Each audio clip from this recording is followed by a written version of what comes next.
සින්දු මිස් ඔයාට බෝඩිමක් ලැබුණාද? අනේ නෑ මෙයා ප්‍රින්සිපල් සර් නම් කීවා දවල් වෙද්දී පණිවිඩයක් දෙන්නම් කියලා. තාම නම් මුකුත් ආරංචියක් නෑ මෙයා. ඒත් කොහොම හරි අද බෝඩිමක් හොයා ගන්න ඕනේ. හරි ප්‍රින්සිපල් සර් කියපු විදිහට දවල් වෙද්දී ඔයාට බෝඩින් ප්ලේස් එකක් ලැබුණ නැත්නම් අපේ ගෙදර යන්න. දවස් දෙක තුනක් ඉන්න පුළුවන් එහෙ. ඊට පස්සේ ඉතින් ඔයා කැමති තැනකට යන්න. අනේ ලොකු දෙයක් මෙයා. ඔයාට ගොඩක් ස්තුතියි අනේ. ඒ කියපු වචන ටිකක් ඇති මට. ඔයා කැමිල් කිව්වා නේද? ඒ උනාට ඔයා කතා කරද්දි එහෙම දැනෙන්නේ නැහනේ. ඇයි? එහෙම දැනෙන්න ඕනේද? නෑ. එහෙම නෙමෙයි. සාමාන්‍යයෙන් ඉතින් කැමිල් අය කතා කරනකොට චුට්ටක් වෙනස්නේ. ඒකයි මං එහෙම කිව්වේ. ඔව් කැමිල් අය නම් එහෙම තමයි. ඉතින් මමත් කැමිල් තමයි. ඒ වුණාට ඉතින් මං ගොඩාක් සිංහල අයත් එක්කනේ ඉගෙන ගත්තේ. ඒක හින්දා මට හොඳට සිංහල පුළුවන්.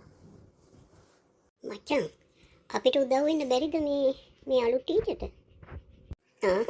මොකද එකපාරටම උදව් කරන්න හිතුනේ? නෑ බං ඉතින් පවුනේ. අපි ඉතින් උදව් කරන්න ඉපැයි. නේද?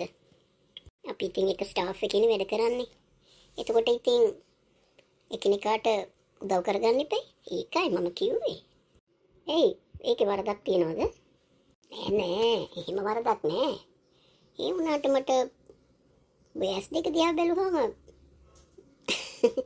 පොඩි වෙනසක් දැනෙනවා. ඒකයි මම එහෙම කිව්වේ. අනේ මේ නිකන් හිටපන්. ඕන නැතිව කියන්නේ නැතු. මම මේ අලුත් එක්කෙනෙක් නිසා ඉතින් උදව් කරන්න බැලුවේ. එහෙමනම් ගමක් නෑ. ඔහොම යන්. අපිත් ඉතින් මෙතන ඉන්නවනේ. දැන් ඉතින් මම මෙහෙන් ට්‍රාන්ස්ෆර් වෙන්නේ නෑනේ. බලමුනේ. අනේ මේ විකාර කතා කරන්න එපා. මං ඉතින් කිව්වේ අර එකම ස්ටාෆ් එකේ හින්දා අපි ඉතින් උදව් වෙන්න එපයි. ඒක නිසා මම කිව්වේ. හරි. දැන් මොකද්ද ඔබ කරන්න යන උදව්ව? නෑ මචං මට ඇහුණා යා කැමිල්ල කියනවා. මේ කැමිල් නම් ඉතින් හොඳ පරිස්සම් තැනකින් යාට බෝඩිමක් හොයලා දෙන්න වෙන්නේ. ඒකයි මං කිව්වේ. සමහරව ඉතින් කැමති නෑනේ. එතකොට ඉතින් වෙනස්කමක් වුණොත් එහෙම පවුනේ. ඒක හින්දා හොඳ තැනක් බලලෝනේ යාට කතා කරලා දෙන්න. ආවට ගියාට බෝඩිමක් හොයන්න බැරි වෙයි යාට. ඔව් එහෙම ප්‍රශ්නකුත් තියෙනවා. හැමෝම ඉතින් කැමති නෑනේ නේද? මං කියන්නද වැඩ? දැන් ඔබට හොඳටම විශ්වාස කවුරුත් නෑනේ. ඔබට උඹනේ විශ්වාස. ඉතින් උඹලා ගෙදර එක්කම් ඵලයන්කෝ.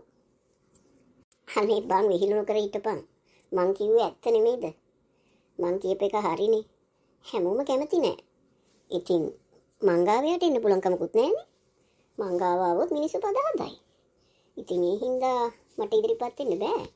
ඒ වුණාට ඉතින් අපිට පුළුවන්නේ හොඳ හිතවතෙක් බලලා එහෙම නැති කෙනෙක් බලලා ඒ වගේ තැනක යට ආරක්ෂා සහිත තැනක බෝඩිමක් හොයලා දෙන්න. ඒක ඉතින් අපේ යුතුයකමනේ. නැද්ද බං? උඹම හිතපන් පොඩ්ඩක්.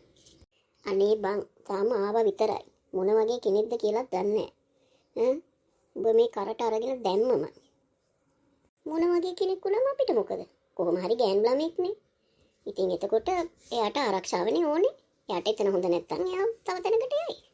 අපිට තියෙන්නේ පුළුවන් තරම් එයාට හොඳ තැනකට යන්න උදව් කරන එක. එච්චරයි. වෙන මොකුත් නැහැ. හරි එහෙනම්. සර් මට කතා කරන්නද? ඔව් මාධව සර්. එන්නකෝ. ඔයාට පොඩි කාරණයක් කියන්න. ඒ මොකද්ද සර්? නෑ. එච්චර ලොකු දෙයක් නෙමෙයි. දැන් අර අපේ ඉස්කෝලේට අලුතෙන් ටීචර් කෙනෙක් ආවේ. ඒ ටීචර්ට බෝඩිමක් හොයලා දෙන්න ඕනේ. මම මෙච්චරලා කීප දෙනෙකුටම කතා කරා. ඒ තාම නම් හරි ගියේ නෑ. ඒකයි මට මාධවගේ උදව් ඕන වෙන්නේ. ටැමිල් ගෑන් ළමෙක්නේ. එයාට හරියන ප්ලේස් එකක් හොයන්න වෙනවා. එහෙමද? ඒ කියන්නේ සර් මොන වගේ තැනක්ද බලාපොරොත්තු වෙන්නේ? මොකක් හරි ජීවන ගාන ගැන එහෙම දැනගන්න පුළුවන්ද? ඒක ඉතින් අපිට කියන්න බෑනේ නේද? අයිතිකාරයන් ඉතින් කියන්න ඕනේ. මාධව හොඳ තැනක් බලන්නකෝ. ඒ ළමයට ආරක්ෂාව හොඳට තියෙන තැනක් වෙන්න එපා. අනිත් එක ටැමිල් නිසා ඉතින් එයාට සිංහල නම් හොඳට පුළුවන්. ඒ වුණාට ඉතින් සමහර අය කැමති නෑනේ නේද? ඒක නිසා එයාට හිරිහැරයක් වෙන්න බෑනේ. ඕනම කරදරයකදී එයාව ආරක්ෂා කරන තැනක් වෙන්න ඕනේ. ඒකින්ද එහෙම තැනක් බලලා කියන්නකෝ. එතකන් ඉතින් එයාව කොහේ හරි නවත්තන්න වෙනව නේද? ඒකට නම් මට ඇහුණා මේ සුමුදු මිස් කියනවා යාළයි මේ ගෙදර දවස් 2-3කට ඉන්න කියලා. බෝඩිමක් හොයාගන්නක. මට එහෙම එකක් ඇහුණා හරියටම දන්නේ නැහැ. එහෙම කියනවා මට ඇහුණා. එහෙනම් ඒක හොඳයි. සුමුදු ගාව දවස් 2-3ක් ඉන්න අතරේ අපි ඉක්මනින්ම බෝඩිමක් හොයලා දෙමු නේද? මාදවට පුළුවන්ද? හොඳයි සර් මම බලන්න. මට ඉතින් දැන් මම කියන්න බෑ. නමුත් කීප දෙනෙක්ම ඉන්නවා මම පොඩ්ඩක් කතා කරලා බලන්න. ඒගොල්ලන්ගේ අදහස් ඉතින් දන්නේ නැහැ නේ සර්. නේද? ඔව් බල කරන්න එපා. ඒගොල්ලෝ කැමති නම් විතරක් අපි මේ මිස්ටර් එතනකට යවමු.